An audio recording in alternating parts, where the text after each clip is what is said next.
Page 3. Number 10. You have been working on an elaborate research experiment with a new concept for a hypothesis. You collect your data and the experiment doesn't go exactly as planned. However, the data is slightly pointing towards supporting your hypothesis. Should you round up to make the results clearer or leave the values as they were recorded? Explain your reasoning. There is a right and wrong answer here. No, you cannot manipulate the data to fit your desired outcome.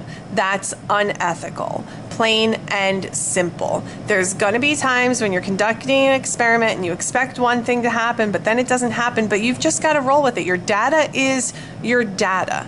That's why after the conclusion, there's a spot for you to write considerations for future revisions and things like that. You can always go back and retest. You can see if it's, and we'll talk about this in the next question, but you can't fudge the data. That's bad.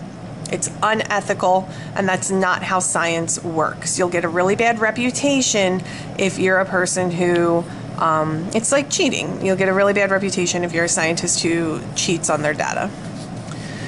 With the experiment above, what could you do to get clearer results? Okay, so this isn't fudging the data, but this is seeing if revising the experiment tightens things up for you a little bit. We talked about this in class. We were talking about the scientific method and the Simpsons worksheet.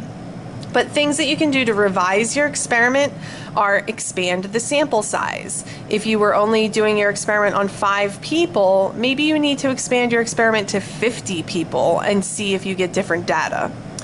Increase the intensity. If you're trying to figure out if a certain fertilizer works and you're not really seeing clear results, maybe you need to increase the amount of fertilizer.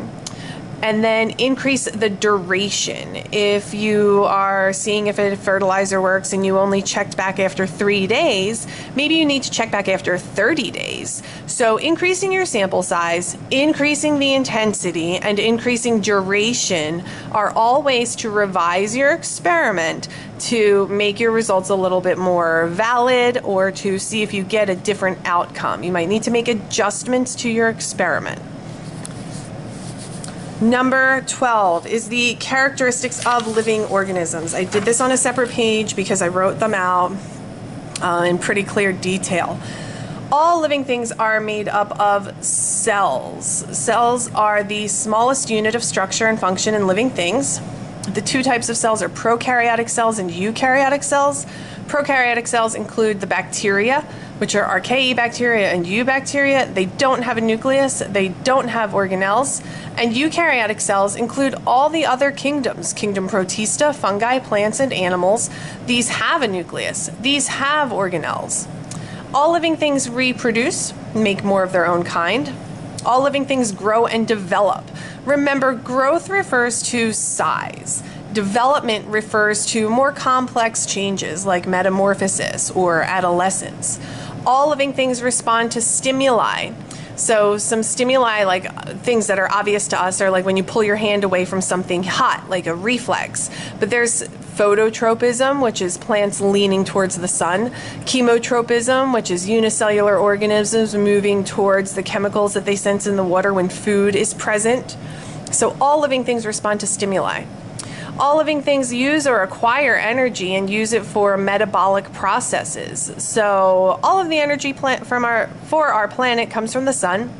Plants take the sun's energy and convert it into glucose, a form that other animal organisms can use. They take that glucose and convert it into ATP, which is fuel for cells. We're going to talk a lot more about that in Unit 4. All living things maintain homeostasis, which is a constant balance of internal conditions, your temperature, your blood sugar, your pH, your sodium and potassium levels. All living things follow a universal genetic code. That's your DNA. Remember that whether you're a banana or a turtle or a fungus, whatever you are, you have the same DNA. What makes us different is the way our nucleotides are arranged. But we all have adenine, thymine, guanine, and cytosine.